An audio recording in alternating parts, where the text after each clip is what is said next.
자리가 사람을 만든다는 말이 있습니다. 자리에 따라서 사람이 변하고 그 자리에 맞게 변한다는 뜻으로 사용되는 말입니다. 아무래도 그 자리에 맞게 듣고 보고 경험하는 것들이 다르고 해야 할 일이 다르기 때문에 그 자리에 맞게 사람이 변한다는 의미가 아닐까 싶습니다. 저도 스스로를 돌아보았을 때 얼마 전까지 유치부를 맡고 있을 때는 어린 친구들을 만나고 대하다 보니 목소리 톤이나 표정, 행동이 모두 밝고 조금은 귀여운 느낌이 있었는데 중등부를 맡고 나니 뭔가 진중해지고 묵직해지고 목소리도 낮아지면서 조금은 멋있게 변한 모습을 보면서 자리가 사람을 만든다는 말이 어떤 의미인지를 새삼 느끼게 되었습니다. 아마 자리가 바뀌게 되면서 만나는 사람들과 대화의 주제와 분위기와 성격 등 모든 것이 바뀌게 되었기 때문에 일어난 변화라고 생각합니다. 그것이 적응이며 우리는 잘 적응하는 것이 중요한 것을 알기 때문에 자리가 사람을 만든다는 것만큼 그 자리에 어울리는 사람이 되는 것도 참으로 중요하다는 사실을 잘 알고 있습니다. 오늘 말씀의 제목은 빛의 자녀로 행하라입니다. 우리가 조금 전 서로 인사를 나누었듯이 빛의 자녀는 빛의 자리에 있는 사람입니다. 오늘 본문 말씀을 통해서 빛의 자리에 있는 빛의 자녀, 그 빛의 자리가 만드는 자녀가 어떤 존재이며 그 자리에 어떻게 걸맞게 살아야 하는지 한번 살펴보고자 합니다. 먼저 오늘 본문 말씀 8절에서는 너희가 전에는 어둠이더니 이제는 주 안에서 빛이라, 빛의 자녀들처럼 행하라고 이야기합니다. 여기서 빛은 어둠과 대조되는 이미지로 주 안에서 빛이 된 빛의 자녀들, 그리스도인들을 나타내는 단어입니다. 이 편지의 수신자인 에베소 교인들은 복음을 듣고 예수 그리스도를 영접하기 전에는 어둠의 자녀였지만 주 안에서 빛이 되었고 그렇기에 그들은 빛의 자녀들로 행해야 한다고 이야기하고 있는 것입니다. 이때 주 안에서라는 표현은 예수 그리스도를 나의 구주로 받고 믿는 믿음으로 나의 삶이 그분의 통치 아래 있음을 인정하는 표현임을 알 수 있고 그것이 그들로 하여금 어둠에서 빛의 자리로 옮겨지게 만든 변화의 통로라는 사실도 이해할 수 있습니다. 그러한 자들에게 오늘 사도 바울은 그들에게 빛의 자녀들로 살라고 권면하고 도전하고 있는 것입니다.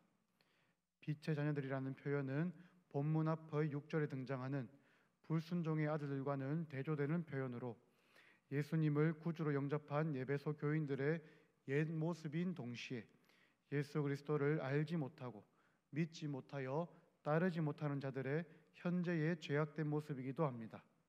즉 이러한 관점에서 사도 바울은 그들에게 복음 이전의 삶이 아니라 복음 이후의 삶으로 빛의 자녀로 당당히 살아가라고 권면하고 있는 것입니다.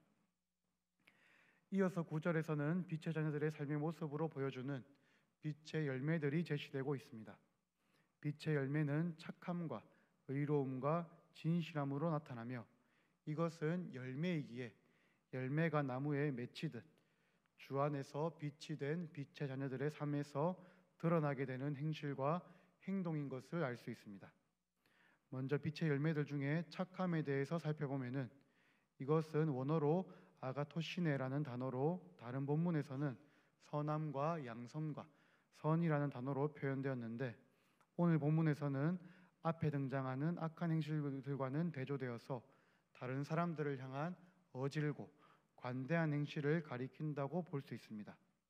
또한 의로움은 디카이오시네라는 단어로 하나님께서 창조하신 새 사람의 성품이며 하나님께서 믿는 성도들에게 부여하신 의의 선물로서 에베소서에서 등장하고 있으며 이 의로움을 우리는 불의를 버리고 하나님의 의로운 뜻을 따르는 올곧은 행실로 이해할 수 있습니다. 그리고 마지막으로 진실함은 알레테이아라는 단어로 복음의 진리, 진실한 말로 사용되었으며 거짓이 없는 진실한 행실과 말로 이 단어를 이해할 수 있습니다. 이 세 가지가 빛의 자녀가 맺게 되는 빛의 열매이며 그들의 삶에서 드러나게 되는 적절한 삶의 모습이라는 사실을 우리는 이 본문 말씀을 통해서 이해할 수 있는 것입니다. 또한 이것은 곧 주 안에서 빛의 자녀가 된 자들은 주 예수 그리스도의 이름과 하나님의 성령 안에서 씻음받고 거룩함과 의롭다 하심을 얻었기 때문에 착하고 의롭고 진실한 모습으로 드러난다는 사실을 보여줍니다. 그것이 구원받은 성도, 빛의 자리에 있는 빛의 자녀들에게 적절한 어울리는 삶의 모습인 것입니다. 이어지는 10절에서는 주를 기쁘시게 할 것이 무엇인가 시험하여 보라는 말씀 앞에서 말씀드린 빛의 열매를 맺기 위한 모습, 방법으로 이해할 수 있습니다. 여기서 시험하다라고 번역된 헬라어 동사 도키마조는 로마서 12장 2절에서는 하나님의 선하시고 기뻐하시고 온전하신 뜻이 무엇인지 분별하도록 하라 해서 분별하다로 사용되었으며, 오늘 본문에서는 무엇이 참인지 결정하기 위해 면밀하게 시험하고 조사한다는 뜻으로 이해할 수 있습니다. 즉, 빛의 자리에 있는 사람은 빛의 열매를 맺기 위해 오직 주님을 기쁘시게 할 것이 무엇인지 고민하고 주님의 뜻에 일치하는 행동이 무엇이며 무엇이 선하고 좋은 것인지 고민하며 행하는 사람임을 보여주고 있는 것입니다. 우리의 삶 속에서도 모든 행동의 기준이 하나님의 기쁨, 하나님의 영광이 되어야 할 줄 믿습니다. 우리를 둘러싼 세상은 자신의 행복과 기쁨과 욕망이 기준이 되어서 생각하고 행동하지만 빛의 자리에 있는 저와 여러분들은 하나님의 기쁨, 하나님의 영광이 모든 생각과 행동의 기준이 되어야 하며, 그렇게 될 때 우리의 삶 가운데 빛의 열매가 드러나는 적절한 삶의 모습이 계속해서 세워져 갈 줄 믿습니다. 이를 위해 우리는 날마다 성령 충만을 사모하며 말씀을 통해 하나님의 뜻을 분별하고 기도로 하나님과 동행하는 삶을 살아야 할 줄 믿습니다. 이어서 11절 말씀에서는 너희는 열매 없는 어둠의 일에 참여하지 말고 도리어 책망하라고 권면하고 있습니다. 또한 이어지는 12절 말씀에서는 그들이 은밀히 행하는 것들은 말하기도 부끄러운 것들이라고 이야기하면서 그 일에 참여하지 않고 도리어 책망해야 하는 행동의 이유를 이야기하고 있습니다. 이때 11절에 등장하는 열매 없는 어둠의 일이란 빛의 열매들과는 대조되는 것으로, 그것이 예수 그리스도를 믿지 않고 따르지 않는 이들이 가진 죄악된 모습, 열매라는 사실을 분명히 보여주고 있습니다. 그 당시 에베소 교회를 둘러싼 모습이 이러한 모습이었을 것이며, 오늘날 저와 여러분들이 살아가는 세상과 현실도 이러한 열매 없는 어둠의 일이 가득한 삶이란 사실을 우리는 이해할 수 있습니다. 그러한 상황 속에서 사도 바울은 에베소 교회 사람들이 빛의 자녀들로서 그 일에 참여하지 말고 도리어 책망할 것을 이야기하고 있는 것입니다. 여기서 책망한다는 것은 어둠의 일을 행하는 그 사람들을 향한 책망이라기보다는 그들이 행하는 어둠의 일들을 꾸짖고 지적하여 드러내는 것으로 이해하는 것이 적절해 보입니다. 이를 통해 그런 어둠의 일을 하는 사람들이 그 어둠의 실상을 깨닫고 다시 빛으로 돌아오게 해야 하기 때문입니다. 그렇다면 우리는 어떻게 그들을 책망할 수 있을까요? 먼저는 우리의 삶의 모습, 빛의 자녀의 모습으로 그들 앞에 서야 합니다. 마태복음 5장 16절 말씀에서 예수님께서는 제자들에게 이같이 너희 빛을 사람 앞에 비추게 하여 그들로 너희 착한 행실을 보고 하늘에 계신 너희 아버지께 영광을 돌리게 하라고 말씀하셨습니다. 구원받은 빛의 자녀들이 빛의 열매를 맺는 삶을 살아가며 하나님의 기쁨을 위한 삶을 살아갈 때 그 모습을 본 모든 사람들이 자신들의 삶을 그 빛에 비추어 보고 무엇이 진리인지, 무엇이 진정 선하고 옳은 삶의 모습인지 깨닫고 그들이 놓여있는 어둠의 일의 실상을 바라볼 수 있게 한다는 것입니다. 또한 더 나아가서 우리는 삶의 모습으로 빛의 자녀들의 모습을 보여줄 뿐만 아니라 때에 따라서는 그들에게 어둠의 일들을 드러내어 지적하기도 해야 합니다. 책망하는 가운데 우리가 도덕적 우월감으로 서는 것이 아니라 오직 복음의 진리를 먼저 받고 그 은혜를 먼저 누린 자로서 값없이 그 받은 은혜에 겸손한 마음으로 그들에게 복음의 진리를 제시하며 그들의 어둠을 책망할 수 있어야 하는 것입니다. 이때 우리의 모습이 빛의 열매로 드러나는 참된 그리스도인의 모습이 아니라면 우리의 책망도 그들에겐 설득력 없는 것으로 비춰질 수밖에 없을 것입니다. 따라서 우리는 먼저 우리의 삶을 돌아보고 우리가 빛의 자녀의 삶을 살아내는 동시에 그들의 어둠의 일들을 책망해야 함을 분명히 기억해야 할 것입니다. 이어지는 13절에서는 그러나 책망을 받는 모든 것은 빛으로 말미암아 드러나나니 드러나는 것마다 빛이니라고 이야기하고 있습니다. 책망을 받는 모든 것은 앞에서 이야기한 열매 없는 어둠의 일들이며 믿지 않는 자들이 가진 죄의 모습을 보여주고 있습니다. 하지만 그것이 빛으로 말미암아 드러난다고 이야기하며 빛의 자녀들이 그 어둠의 일에 참여하지 않고 도리어 책망할 때 그것들이 빛으로 인해 드러나며 그 빛들로 인해서 드러나는 것들도 빛으로 회복되어지는 변화가 일어날 것이라고 이야기하고 있는 것입니다. 결국 믿지 않는 자들의 죄악된 모습이 가득한 세상 속에서 빛의 자녀들이 그에 동참하지 않고 도리어 책망하며 참된 그리스도인의 삶의 모습을 보이고 복음의 진리를 바탕으로 그것을 지적할 때 믿지 않는 자들이 그 빛을 통해 스스로의 죄악된 모습을 밝히 보고 깨닫게 되어 빛으로 다시 돌아온다는 것을 우리는 깨닫게 되는 것입니다. 하지만 우리의 삶 속에서 이러한 일들을 실제로 행하는 것이 결코 쉽지 않다는 사실을 저와 여러분들은 잘 알고 있습니다. 우리를 둘러싼 어둠의 일에 동참하지 않는 것도 어려운 일이며 그것을 도리어 책망하는 일, 복음을 살아내고 그 복음의 진리로 죄를 드러내는 일은 우리의 삶 속에서 참으로 어려운 일입니다.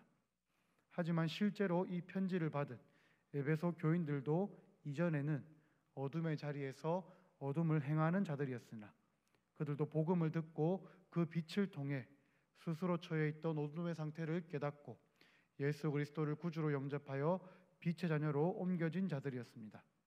그들이 그 변화를 경험한 자들이었던 것입니다. 또한 그들에게는 이 복음을 전한 자들이 붙들었던 성령의 능력과 그 가운데 함께 경험했던 성령의 역사가 그 안에 분명히 자리 잡고 있었습니다. 즉 그들이 복음을 들을 때 역사하신 성령의 능력과 역사가 어둠에서 빛의 자녀가 된 그들과도 함께 하신다는 사실을 믿음으로 붙들 때 그들은 좌절이나 절망이 아닌 빛의 자녀로서의 소망과 용기, 믿음으로 충만하여졌을 것입니다. 마지막으로 14절 말씀에서는 그러므로 이르시기를 잠자는 자여 깨어서 죽은 자들 가운데서 일어나라 그리스도께서 너에게 비추이시리라 하셨느니라 하고 나타나면서 사도 바울이 인용하는 찬송시가 등장합니다. 많은 성경학자들이 이 찬송시에 대해서 초기 기독교의 세례식 찬송의 일부라고 이야기하고며 이것은 잠은 죽음의 상태를 의지하며 죄의 자리라고 이야기하고 있습니다. 하지만 그 가운데 깨어서 일어나는 자들에게 죄의 자리를 떠나서 회개의 자리로 나오는 자들에게 그리스도께서 생명의 빛을 비추실 것을 분명히 선포하고 있는 것입니다. 이러한 찬송시를 통해서 편지의 수신자인 에베소 교인들은 자신들의 연약함과 부족함이 아니라 성령을 통하여 그들과 함께 하시는 예수 그리스도를 붙들게 되었을 것입니다. 또한 그 예수 그리스도가 참 빛이 되시며 모든 이들을 능히 구원하시는 분이시기에 그 예수 그리스도를 통해서 큰 용기와 담대함도 얻었을 것입니다. 그들 자신도 변화시킨 예수 그리스도의 이름의 능력으로 그들은 계속해서 빛의 자녀로 합당한 빛의 열매를 맺으며 살아갈 수 있는 것입니다.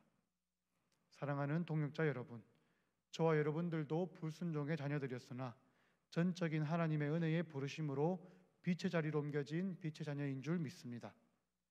빛의 자녀는 본질적으로 다른 존재이며 다른 열매를 맺는 존재임을 기억해야 할 것입니다. 따라서 우리는 빛의 자리에 합당한 착하고 의롭고 진실된 빛의 열매를 맺는 자들로서 날마다 하나님을 기쁘시게 하는 삶의 모습을 시험해야 할 줄 믿습니다. 아울러 더 이상 죄의 자리, 어둠의 일에 참여하는 것이 아니라 도리어 우리 안에 있는 복음의 진리, 성령의 능력으로 그것들을 책망하는 자들이 되어야 할 줄 믿습니다. 우리를 둘러싼 세상의 모습이 죄의 자리이고 어둠의 자리이며 갈수록 그 경계가 모호해지는 시대 속에서 우리는 자꾸 우리 안에 어둠이 스며들게 방치하고 있는지도 모릅니다. 그렇기에 어쩌면 교회가 세상으로부터 구별되지 못하고 비난받고 인정받지 못하는지도 모릅니다. 하지만 저와 여러분들은 우리 스스로 빛의 자녀라는 사실을 분명히 기억하고 그 빛의 자리에 합당한 빛의 열매를 맺고 복음을 살아내는 사람이 되어야 할 줄 믿습니다. 이미 우리가 빛의 자녀인 존재이기에 날마다 성령의 충만한 은혜를 사모하며 말씀으로 진리의 토대를 굳게 세우고 기도로 주님과 동행할 때 주변을 둘러싼 어둠의 자리가 아니라 참된 우리의 자리, 빛의 자리에 합당한 열매를 맺는 삶이 될 줄 믿습니다. 나아가 그렇게 될 때 저와 여러분들을 통해 빛을 통해 어두움이 드러나고 물러나듯이 빛의 자리에 있는 저와 여러분들, 빛의 자녀를 통해 이 땅의 어둠이 어둠인 줄 깨닫고 빛으로 돌아오는 구원의 역사, 은혜의 역사가 가득히 일어나기를 예수님의 이름으로 간절히 소망합니다. 이 일에 귀하게 쓰임받는 빛의 자녀, 저와 여러분들 모두가 되기를 예수님의 이름으로 소망하며 축복합니다. 이 시간 주신 말씀을 붙들고 함께 1, 2분간 기도하며 나아가겠습니다. 주여 한번 부르고 기도하겠습니다. 주여, 은혜와 많으신 하나님 아버지 감사합니다. 이 시간 귀한 말씀을 듣게 하시니 감사합니다. 이 말씀을 통해 우리가 빛의 자녀임을 깨닫게 하시고 그 정체성으로 빛의 자리에 합당한 삶을 살아가게 하시니 감사합니다. 내 힘으로는 이 삶을 살 수가 없고 내 힘으로는 빛으로 나아갈 수가 없지만 주님께서 우리를 빛으로 만드셨고 빛으로 부르셨사오니 오직 그 부르심과 인도하심을 따라서 우리의 삶의 자리에서 빛으로 살아가는 우리 모든 성도님들이 되기를 간절히 소망합니다. 이 땅을 살아갈 때 우리가 그 말씀을 의지하여서 하루하루를 매일매일 빛으로 살아가게 하시고 오직 그 빛이 합당한 열매를 맺어갈 때에 우리의 삶의 모습을 통해서 우리가 이 땅 가운데 빛과 소금의 칼을 감당하는 믿음의 성도로 세워져 갈 수 있도록 주님 이 시간 우리 가운데 성령의 충만함을 더해 주시고 말씀의 은혜를 더하셔서 오직 그 말씀을 붙들고 한 걸음 한 걸음을 믿음으로 나아가는 은혜의 성도들이 다 되게 하여 주옵소서. 그래서 아버지 하나님 우리가 살아갈 때에 우리의 삶의 모습과 우리의 삶의 터전 가운데 빛으로 드러나게 하시고 우리를 통하여서 우리의 삶의 모습을 통하여서 우리를 보는 모든 성도 모든 자녀들이 그 모습을 회복하고 다시 한번 빛으로 돌아오는 그 은혜의 역사 구원의 통로가 온전히 세워져 갈 수 있도록 주님 은혜와 능력을 더하여 주옵소서. 그래서 아버지 하나님 이 땅 가운데 우리가 빛으로 드러나게 하시고 저 세상을 통하여서 우리가 담대하게 복음을 선포하고 증거하며 나아갈 때에 오직 우리를 통해서 더 많은 영혼들이 주께로 돌아오는 그 믿음의 역사가 일어날 수 있도록 아버지 은혜와 능력을 더하여 주시옵소서. 그래서 아버지 하나님 이 땅 가운데 빛과 소금을 감당하는 우리 무관교회를 통하여서 이 땅에 많은 영혼들이 주께로 돌아오며 예수 그리스도를 알고 예수 그리스도를 통하여서 저의 삶이 온전히 회복되어지는 역사가 일어날 수 있도록 아버지께서 붙들어 주시고 인도하여 주시옵소서. 그래서 아버지 하나님 우리 삶의 모습에 합당한 온전한 모습이 되게 하시고 온전히 그 합당한 모습을 통해서 우리가 빛과 소금을 그를 감당하며 오직 주께로 나아가는 믿음의 성도 축복의 성도가 될 수 있도록 아버지 은혜와 능력을 더하여 주시옵소서. 은혜와 사랑이 많으신 하나님 아버지 오직 이 시간 귀한 말씀을 통하여서 우리가 이미 빛의 자녀가 된 님을 깨닫게 하심을 감사합니다. 우리가 이 삶을 살아갈 때에 그 정체성으로 빛의 자리에 합당한 열매를 맺어가며 그 열매를 드러내는 삶을 살아가게 하여 주시옵소서. 이 삶의 모습이 비록 내 힘으로는 감당할 수 없고 내 힘으로는 이것을 이루어갈 수 없지만 오직 성령의 능력과 인도하심에 힘입어 매일매일 빛의 열매를 맺는 삶을 살아가게 하여 주시옵소서. 빛을 통해 어둠이 드러나듯이 우리의 삶을 통하여서 어둠이 드러나고 그곳에 있는 많은 영혼들이 주께로 돌아오는 구원의 역사, 은혜의 역사가 우리의 삶을 통하여서 일어나는 귀한 은혜의 열매를 맺어가는 귀한 삶을 살아가게 하여 주시옵소서. 이 모든 것을 주님께 맡겨드립니다. 감사드리며 살아계신 우리 구주 예수 그리스도 이름으로 기도드립니다. 아멘. 주 예수 그리스도의 은혜와 하나님 우리 아버지의 한없는 사랑과 성령의 교통하심이 오늘도 말씀을 통하여 주 안에서 빛의 자녀로 살아가며 하나님의 기쁨이요 하나님의 영광이 되기를 믿음으로 결단하는 주 앞에 머리 숙인 부강 목장의 모든 성도님들과 저들의 가정과 주님의 교회 위에 이제로부터 영원토록 함께 있을지어다. 아멘.